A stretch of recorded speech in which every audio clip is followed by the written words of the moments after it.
And we're back, guys. We are at Abu Dhabi and we have a WTA 500 event to be played. We're getting down to what's going to be the nitty gritty, the quarterfinals, guys. Now, this is a tournament full of stars, and before we get into this draw, I want to say thank you, a big thank you to everyone that comes and supports the channel, everyone that likes a video, leaves a positive comment. Even if you don't leave a positive comment, it helps. Anything helps. And listen, quite frankly, some of you guys, you're just taking the bait over and over again. And thank you. Thank you very much.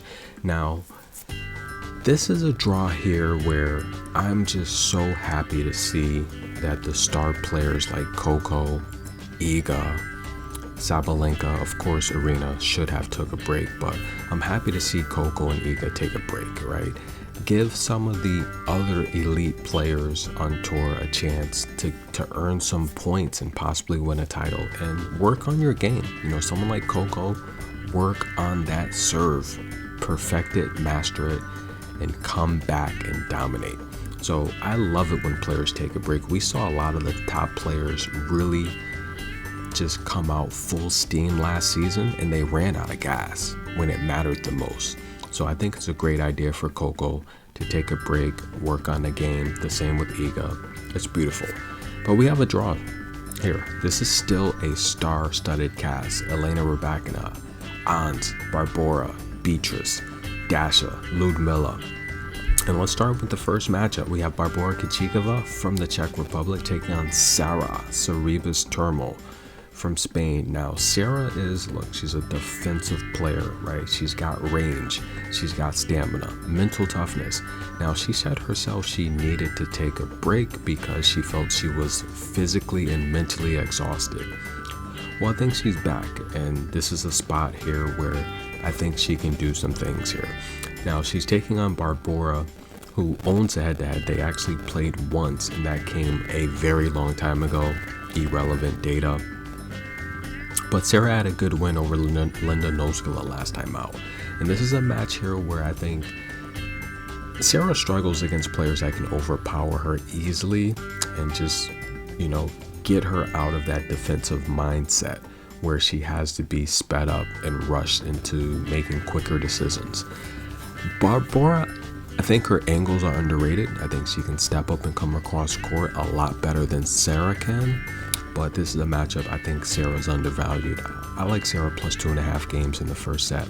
She's a huge underdog in this match, so that's my pick. I think Sarah will extend rallies, and I think she'll be able to hold. So enjoy that, guys. Who's next? All right, we have Angelina Kalinina taking on Ludmila. Here we go, guys. We have players that, because of the political situation going on, they're going to act like they don't know each other. So this is going to be interesting here. Now, Angelina, she's coached by her husband.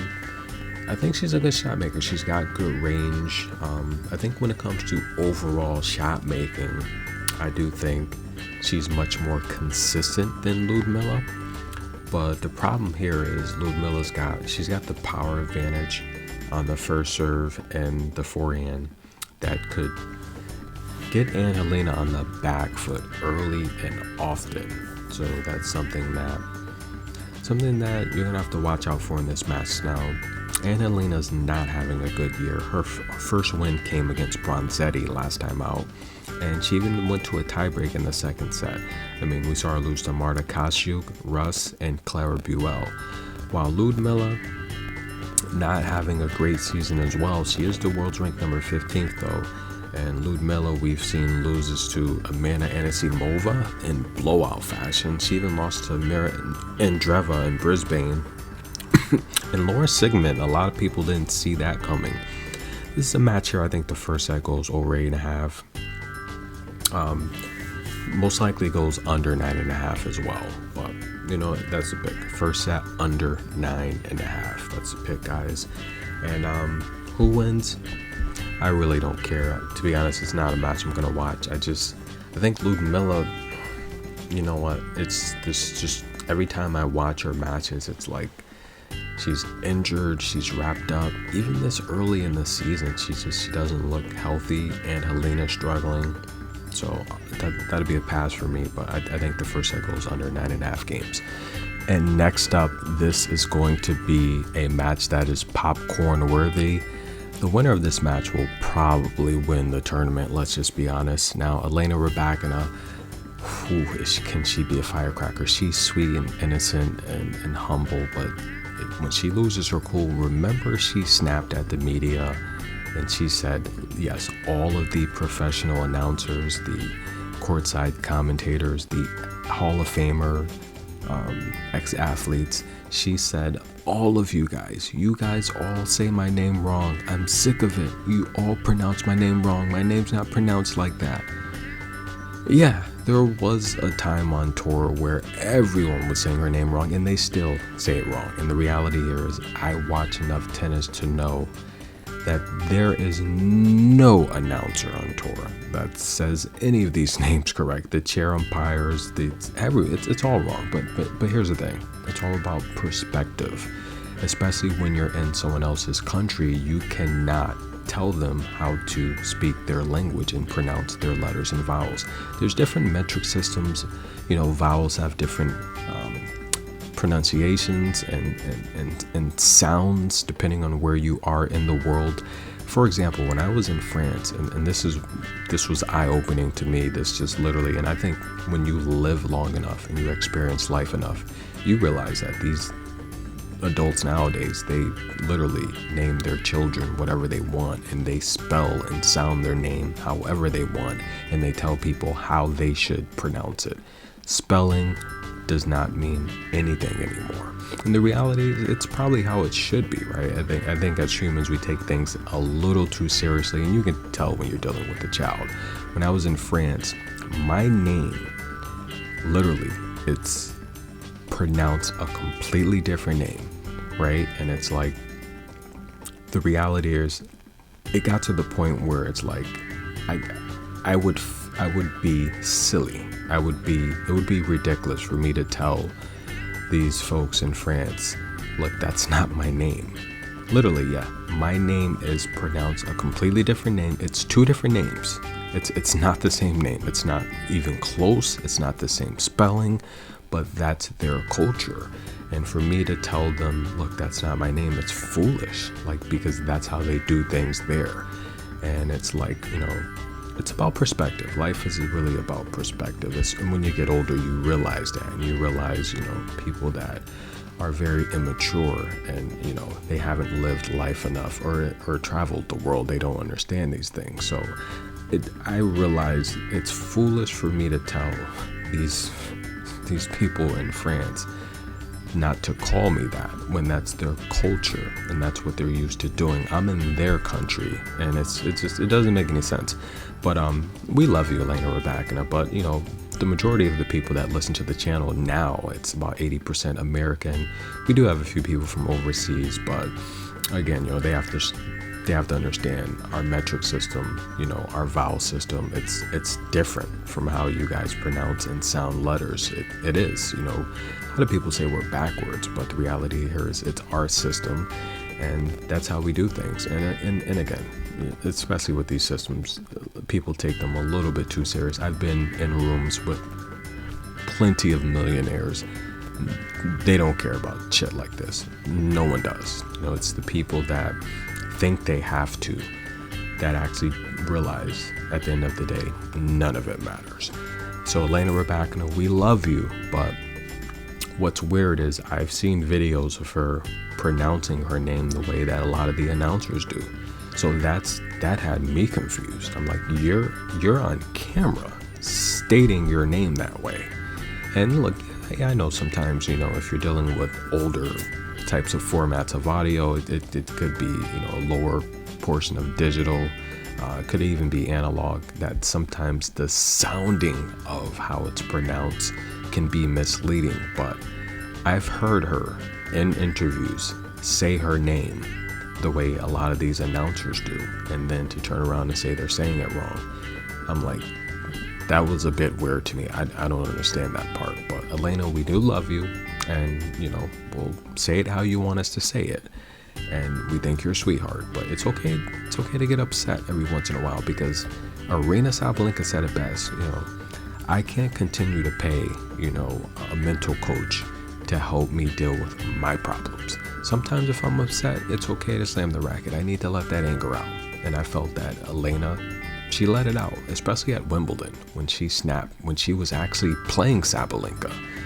So it's good. Let the anger out. We still love you. You're a sweetheart. But this is going to be a good match. And I think the winner of this match will probably win the tournament.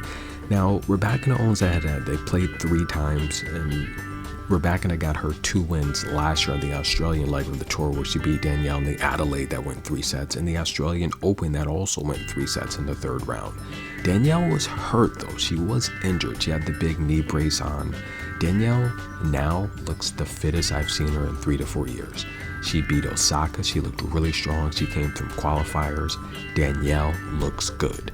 And of course, she's going to retire, so she's going out with a bang, and she's making sure she's in her best shape and form ever.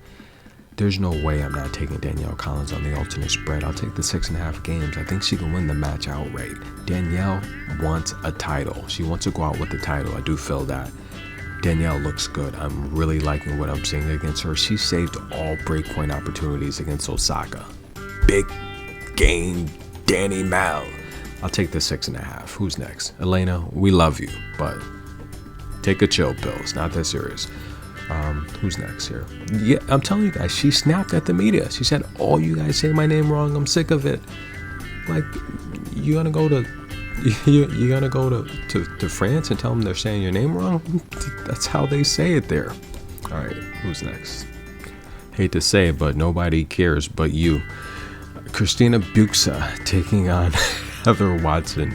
Mama Watson in the building. This is going to be a good match. Now, Christina is an amazing shot maker. She's a defensive player from Spain, and I feel that she's starting to bulk up. She's coached by her father. The forehand's getting a lot stronger, and that's something that I've seen improve the last couple years, where she just would be completely overpowered on the court trying to play defensive. And that's what I'm trying to say about some of these players like Dashakina. And yes, I call her Dashakina because she's always dashing all over the court. And the reality here is she's in her mid-20s. She can't play like that into her 30s. Take a look at someone like Ons, who was a late bloomer, right? In the upper half of her 20s, she really started to shine and excel. Ons is not the most athletic, right? She's not the strongest player. She's not literally overpowering players. She is stronger now than she was, let's say, 4 or 5 years ago, for sure. But take a look at On's game. That's all stuff she worked on. She went in the gym, and when you don't become an amazing shot maker like that naturally, yes, Ons has swag and she has the it factor, but that's hard work. And I feel a lot of these players, look, they all work hard. To be a professional tennis player, you have to work hard. You have to be amazing. It's very tough to be a professional tennis player. But I feel that when you're at that point, you do have to really dedicate a little bit more to separate yourself from the rest. And yes, there's going to be tons of players that are just average. Look, you are what you are, right? They say, you are what you are. But the reality here is, you got to put in the work. All right. Heather Watson, look, I think Watson can win this match outright. She's playing very, very well. We've seen her take out Veronika Kudermetova. That was a very, very good win. And look, she came from qualifiers. She's finally in shape. She's healthy. She looks good. The win over Rebecca Masarova was amazing. Sofia Kenin. You take out those heavy hitters, I don't think there's anything she got in her arsenal that you should be scared of. I think Watson wins a set. It's a pick. I'll take Watson as the underdog to win at least a set. Who's next? Actually, no. That's it. That's the last match. Okay. All right, guys. But yeah, I had some free time in the studio. So thank you all again for the love and support. The channel does well, especially having so many videos, the old videos.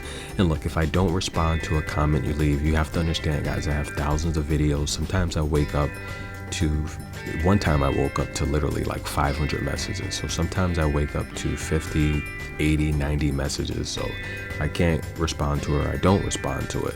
Sorry about that.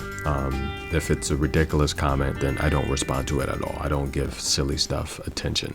But thank you guys for the love and support. We'll be right back.